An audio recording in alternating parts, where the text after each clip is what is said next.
Hello again, folks. I'm just here this time with the history prior to the first Zionist conference, because largely Theodor Herzl is the one who's sort of said to have brought back or instigated the Zionist ideal that, we say that Jews are following today. So in the last video, Dialectical Judaism, with this video I want to sort of continue from there and winkle out who the Jews are and who the Jews aren't, because that's the biggest problem between understanding the problem. So for example, in this one it's talking about the Protestant Reformation, which is from Wikipedia, Christian Zionism link.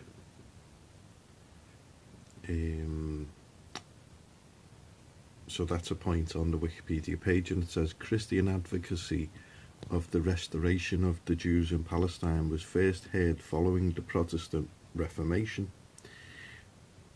Well, we already know that when Luther proposed the idea of a reformation for the Catholic Church, which is what was being protested against, he also wrote a book called Jews and Their Lies. Now, when he went to Rome and conquered Rome, he come back to a anarchist takeover of his hometown and riots and all sorts of stuff, and he said, this isn't what I was banking on. Now, all from then, anarchists who've been found to be in places where they shouldn't, such as shooting the Habsburg that started the First World War. There was another one in America, as I say, I think it was the one who shot Lincoln. I think it was the one who shot McKinley as well, both presidents. So there's oftentimes a lot of Jewish anarchists. Jerry Rubin, I'm going to do a special on Jerry Rubin. But who was the other one? The one who killed Lee Harvey Oswald? Jack Ruby? Another Jew, anyway. So they're all like anarchists, and anarchist is the toe in the door of communism. So particularly in the English-speaking world among the Puritans. So it was common practice among Puritans to anticipate and frequently pray for a Jewish return to their homeland. Now, we've got to remember that we are on Wikipedia, or Jewipedia, so we've got to caveat that in.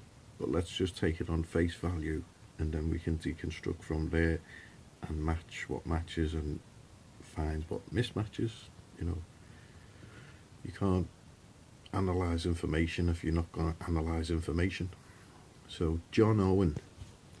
Now, John Owen, the 17th century Covenant theologian.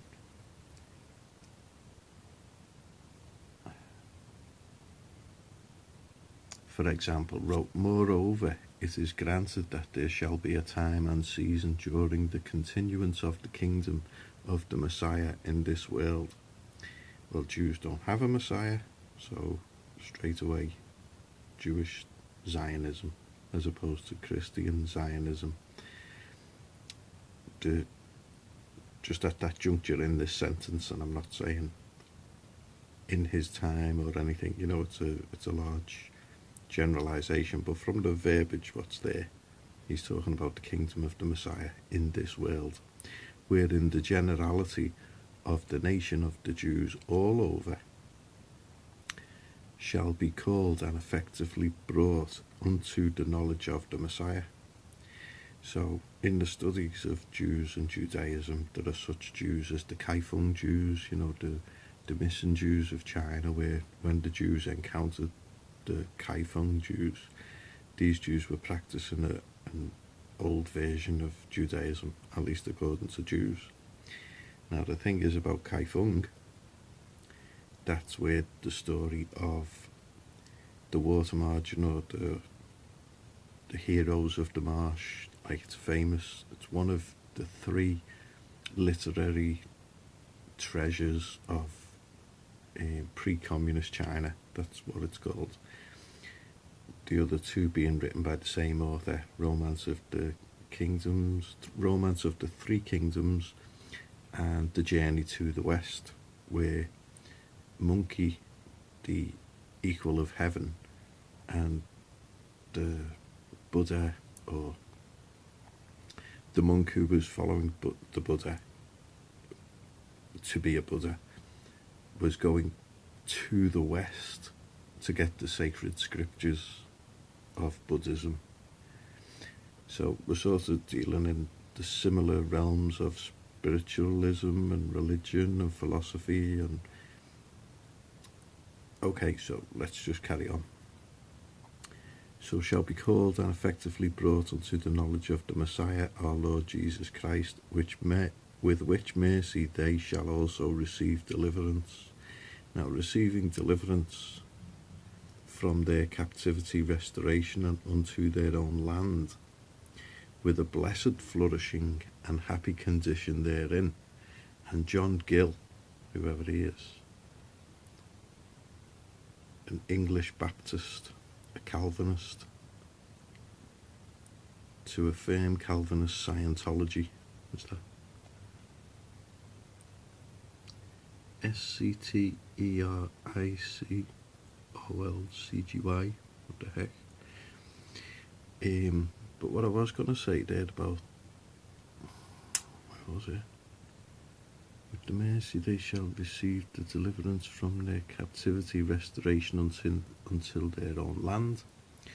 Okay, so there's such a thing known as the Wandering Jew. The Wandering Jew.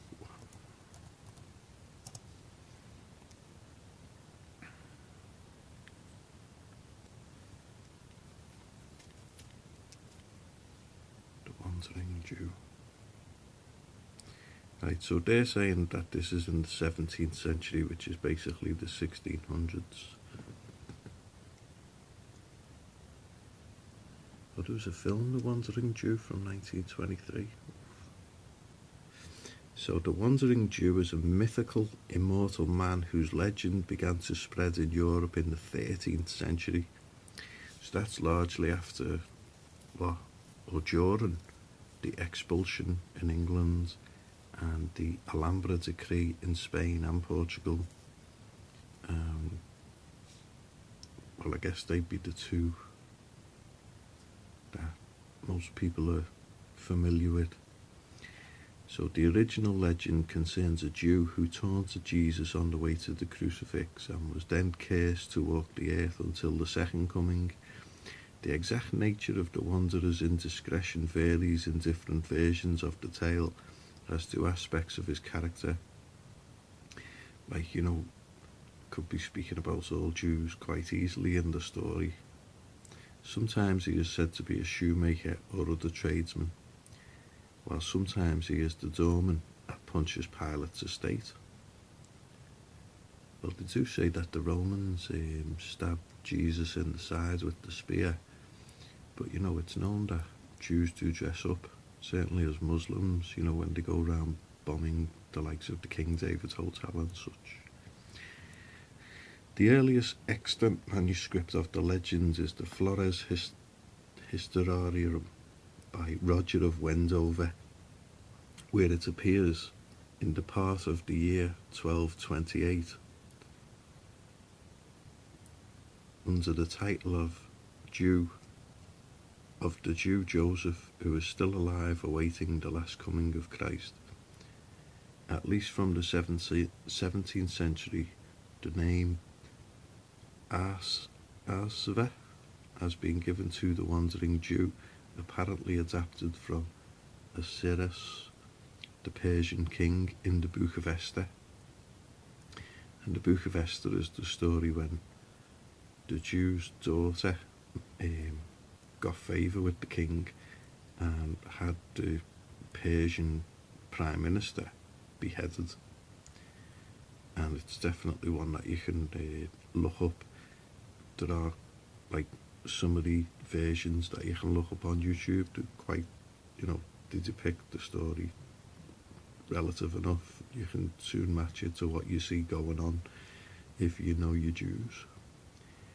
So yeah, the Persian king in the Book of Esther, who was not a Jew and whose very name among medieval Jews was exemplum of a fool. That's Ahasver. This name may have been chosen because the Book of Esther describes the Jews as a persecuted people, scattered across every province of Assyria's vast empire, similar to the later Jewish diaspora in countries whose state and or majority religions were forms of Christianity.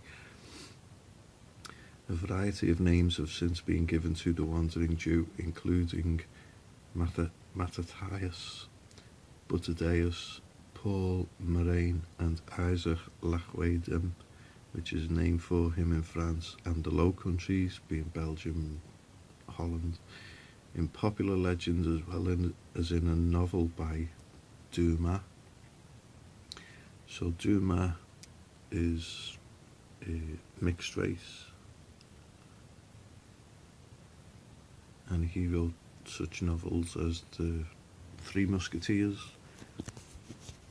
So where German or Russian are spoken, the emphasis has been on the perpetual character of his punishment, and thus he is known there as Ewiger Jude and Vechny Žid, which is Russian, or the Eternal Jew. In French and other Latin languages, the usage has been to refer to the wanderings, as in French, les Juifs errants, in Spanish, el judío errant, or in Italian, le hébreu errant.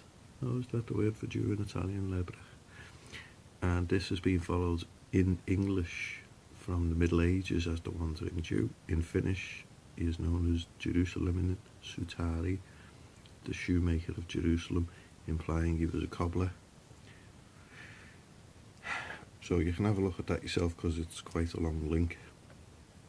But the reason why I wanted to go to the wandering Jew is the depiction in history of, your general Judaic character, Jewish character.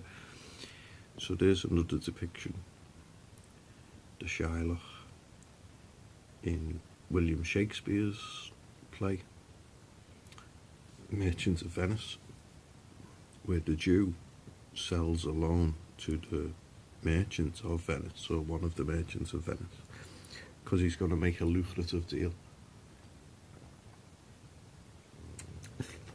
And the Jew wants a pound of flesh for default, and it does default, but it actually works out that in Venice he can't do it. Something about like the way the law works or something, he has to convert to Christianity, and he can't ask that of a Christian. In the play, Shylock, who's a Jew, lends money to the Christian rival Antonio, setting the security of a pound of Antonio's flesh. When a bankrupt Antonio defaults on the loan, Shylock demands the pound of flesh.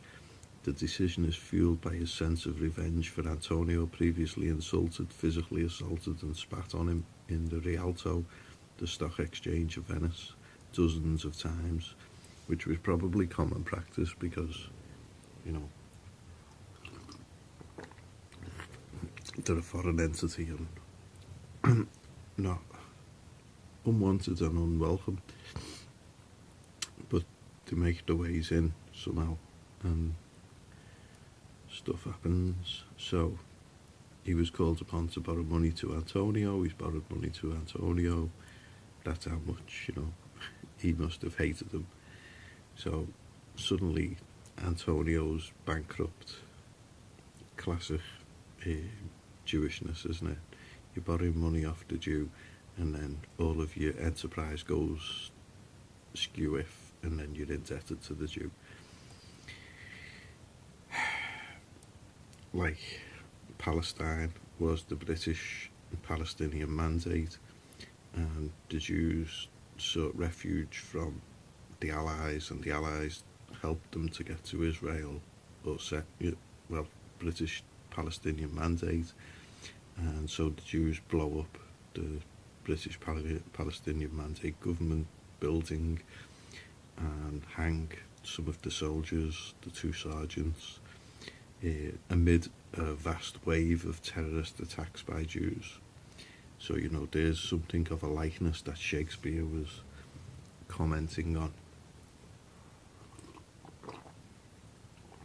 And I guess the likeness to the story of how Antonio interacted with Shylock in the stock exchange could be the expulsion of the Jews in 1292.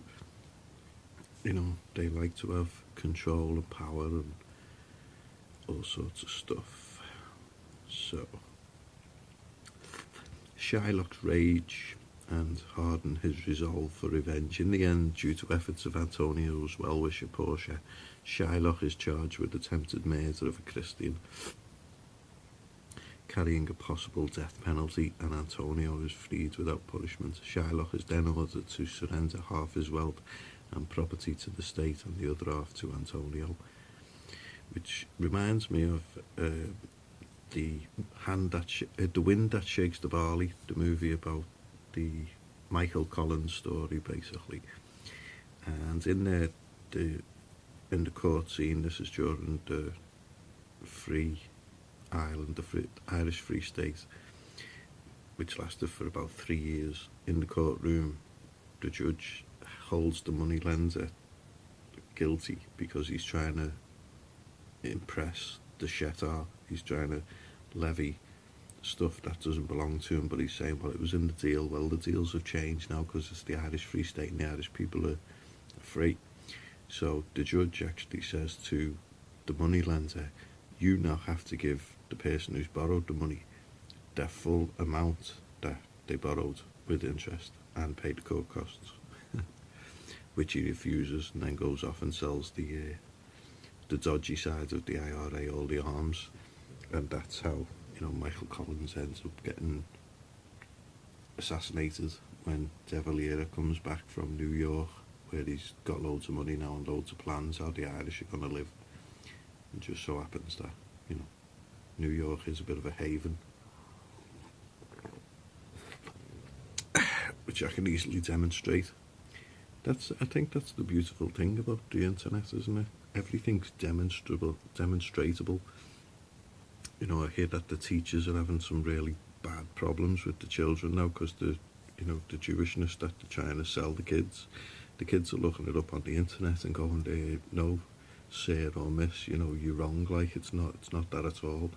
And these children in the classrooms, they're understanding nuclear physics and all sorts. So the teachers, just giving up. What was I looking at now? The Shylock. I said it was anyway, whatever it was, you can always rewind and look it up yourself. That's another beautiful thing, isn't it? So,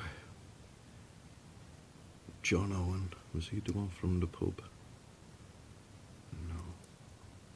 So he was sitting in the first Protectorate of Parliament of 1654-1655. So he's one of the ones who's like a Zionist. Of Welsh descent, Owen was born in Stadhampton in Oxfordshire and was educated at Queen's College, Oxford. At the time at the college was noted. Did you know Oxford used to actually be the capital of England for a short spell?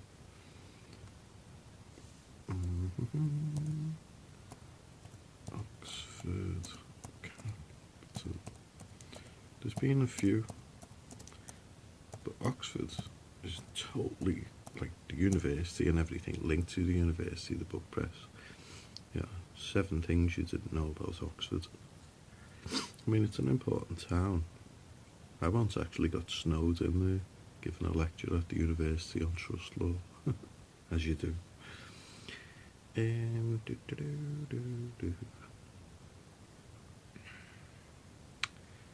So,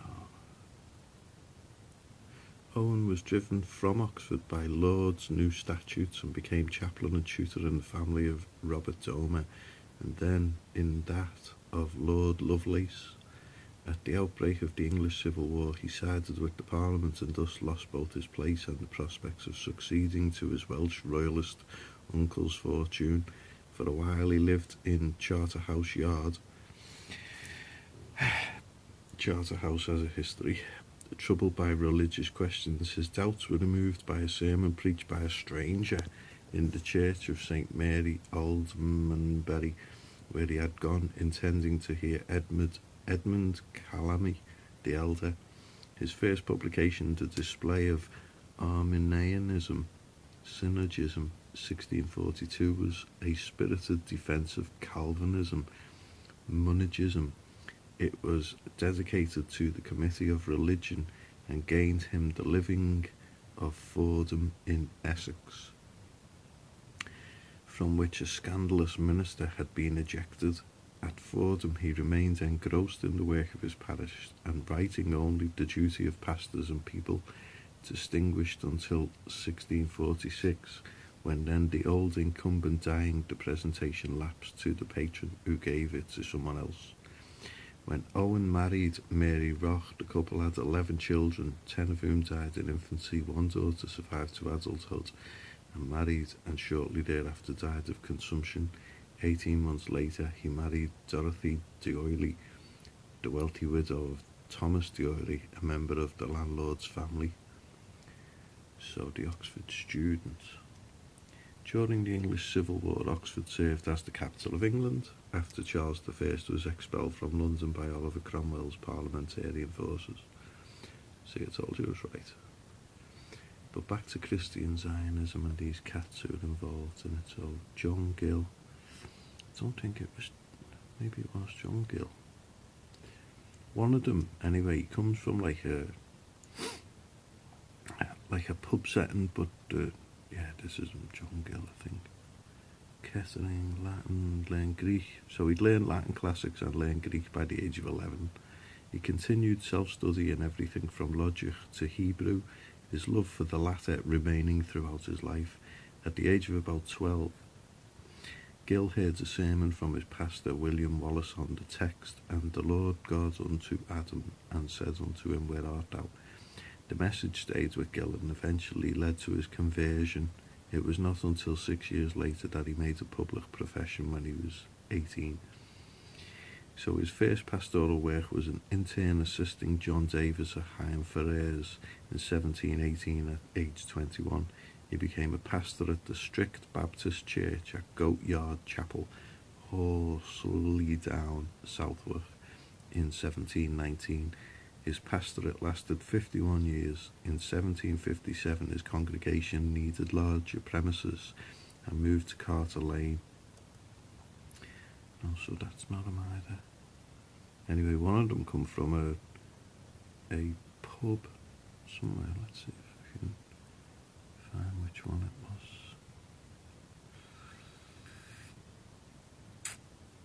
Because I was reading it the other day and it should be highlighted.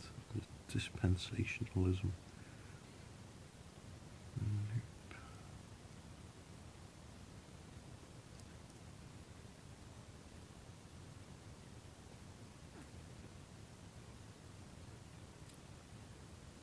I can't remember, and I can't see the man's name here. But basically it was saying, unless it's been removed, that there was a guy who was all over the church, all over England, went to America, set up a orphanage which eventually was taken over by the Machanites or someone, not the Mennonites, but another sort of German Dutch sect of Christians. And yeah, you know, they were all these guys, Samuel Rutherford, Charles Wesley, they're all the early Christian Zionists. Well, you can imagine Christian Zionism wanting the Christians to return to the land of where Jesus come from. But why would they want Jews to go back there? Is it to help bring the second coming? Because that they need that sacrifice of the crucifix to happen again? Is that what that Is that what it's all about? So the Christian support for Jewish restoration was brought to America by the Puritans who fled England in colonial times. Increase Mather and John Cotton, among many others, followed Jewish restoration. Now you've got to just remember there that both Calvin in Switzerland and Cromwell in England were sort of like paid agents for the promotion of Judaism. Well, if you've got the Puritans in England, then you've got something to latch onto, because if the landless Jews are indeed landless, as they were exiled from Babylon, they were exiled from, well, when I say exiled, the Jews will tell you that it's all pogroms, but it may not necessarily be so, because how are you supposed to deal with these people? If they're even, well, anyway, that's something about what I wanted to say. So, the Christian Zionism. Now, Benjamin Disraeli, he was a converso Jew, born in December 1804 until April 81. He was alive. He was an English Jew, right? But actually, when you look at his childhood, let's go to childhood. Disraeli was born December 1804, 6 Kings Road, Bedford Row, Bloomsbury, London, the second child and the eldest son of Isaac Disraeli, a literary critic and historian, and Maria Nee Basavi. The family was of Sephardic, Jewish, Italian, mercantile background. It's funny how they throw Italian in there, isn't it? Again, Wikipedia.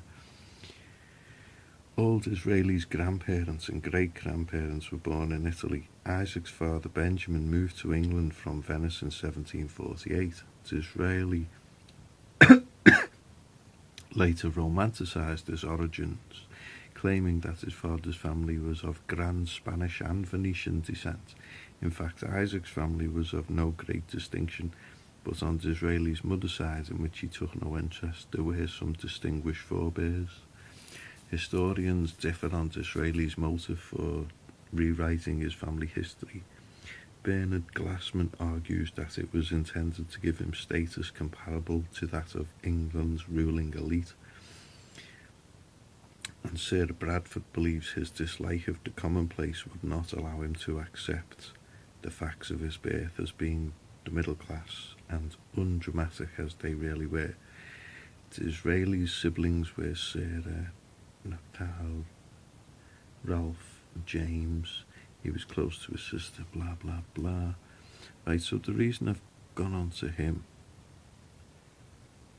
right, so Isaac Disraeli had never taken religion very seriously. This is his father, and Benjamin Disraeli's in power around the time of coming up to the first conference of Zionism. So yeah, his father, Isaac Disraeli, had never taken religion very seriously, but had remained a conforming member of the Bevis Mark synagogue. His father, the elder Benjamin, was a prominent and devout member. It was probably from respect for him that Isaac did not leave when he fell out with the synagogue authorities in 1813. After Benjamin Sr. died in 1816, Isaac felt free to leave the congregation following a second dispute. Isaac's friend Sharon Turner, a solicitor, convinced him that although he could comfortably remain unattached to any formal religion, it would be disadvantageous to the children if they did so. Turner stood as godfather when Benjamin was baptized aged 12, so they've converted to Christianity. This enabled Disraeli to contemplate a career in politics, because Jews weren't allowed, because they couldn't take the oath, they couldn't swear to God, Christian God. Well, when he's a converso now he can. So Britain in the early 19th century was not a greatly anti-Semitic society, and there had been members of parliament from Jewish families since Samson Gideon in 1770. But until 1858, MPs were required to take the oath of allegiance on the true faith of a Christian, necessitating at least nominal conversion. It is not known whether Disraeli formed any ambition for a parliamentary career at the time of his baptism, but there is no doubt that he bitterly regretted his parents' decision not to send him to Winchester College, which is a boarding school for boys in the British public school tradition, situated in Winchester, Hampshire. It has existed in its present location for over 600 years. It's the oldest of the original 7 English public schools, defined by Clarendon Commission. As one of the great public schools of England, Winchester consistently provided recruits to the political elite. His 2 younger brothers were sent there, and it's not clear why Isaac Disraeli chose to send his eldest son to a much